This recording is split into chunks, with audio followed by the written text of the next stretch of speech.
Okay, we've done the Cricalis, we've done the Poseidon. Now it's time to have a look at this little snotter. This one is an awesome camera. It's called a Drift. Apparently they're made in the US. I reckon they're made in China and they're sold in the US, but who knows. About $265 Australian for this camera. If you shop it overseas, you buy it from a place in America that I know of called B&H Photo, you can pick them up for about 180 plus shipping. So it's still going to cost you around that $200 mark, a little bit more than the Cricalis, but it's a great camera also. Again, 720, 1080, easy, dead set, simple menu to use. Lack of buttons. All these cameras have got a lack of buttons. They're made to be simple. They're made to be used on the go shooting action. You don't change your lenses on these cameras. You don't expect to shoot TV quality audio on these cameras. It's not going to happen. They're not made for that. This gives you the great screen to line up your shots, but what it also gives you is the ability to rotate this lens. The rotating of this lens lets you mount this camera this way, which is the way I normally have it.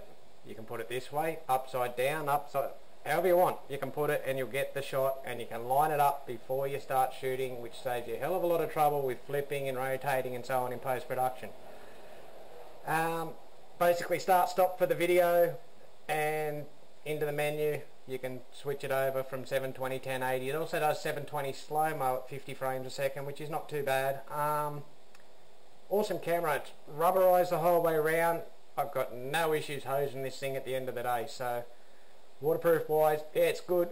I wouldn't put it underwater to shoot it as it is now. I would buy the additional case for it. The case for these things are about $45. Yeah, I'm not going to do a hell of a lot of underwater footage stuff anyway. If I did, I'd probably use something like this. I don't know, I don't do a lot of it anyhow. Maybe something to look into in the future. Again, it's all rubberized, which makes it sort of impact resistant. 1700 amp hour battery, not 1800.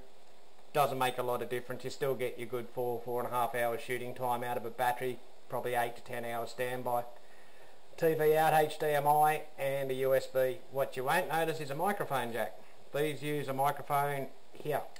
It's horrible. It picks up wind noise. It's absolutely ridiculous. I don't know why they do it. What you do have with this and you don't have with the others is the fact that you can mount a remote mic and still keep it waterproof. They sell you a boot that goes over the end of it for about $45 again, and the line comes out. It plugs in through the USB, which means that you're stuck with buying the dedicated Drift microphone or the dedicated Drift conversion kit, which goes USB to your 3.5mm plug. Good on you, Drift. Thanks for making that proprietary. They're a rip-off in regards to that. Overall, really happy with this camera. I've had this the longest. It's a great camera. If you're looking for pure video footage and you want to save a few bucks, yeah, the Cricalis is going to get you just as good a picture. I'm pretty sure they run the same chips. I'm pretty much convinced that maybe the Cricalis does have a little bit of a neutral coating over the top of the lens, which gives it that little bit more contrast. Contrast I can do after the fact. So this and the Cricalis pretty much identical when it comes to video footage. Again, SD cards, class 10, name brands, and all the rest of it. What do I recommend overall?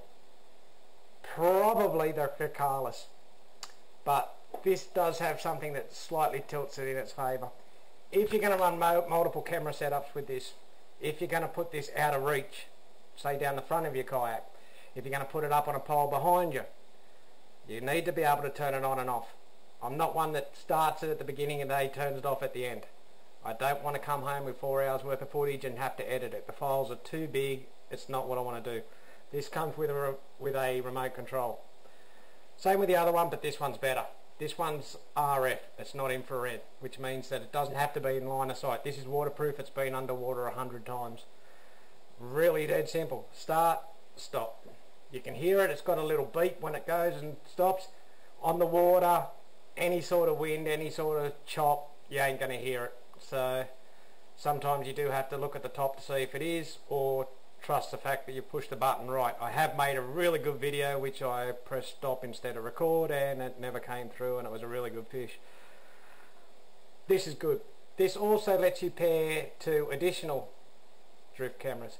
What that means is if you've got a drift camera and your buddy's got a drift camera and you're both wearing these, if you don't pair them first, and pairing them is just a matter of going through the menus and pairing them up to the remote control, you push on, both cameras go on if he's in range, and it's a 5 metre range, so if he's anywhere near you, you're going to turn his camera on, or alternatively, worse still, turn his camera off, or he's going to do the same to you.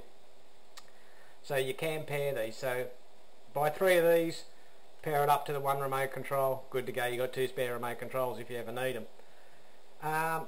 Awesome camera.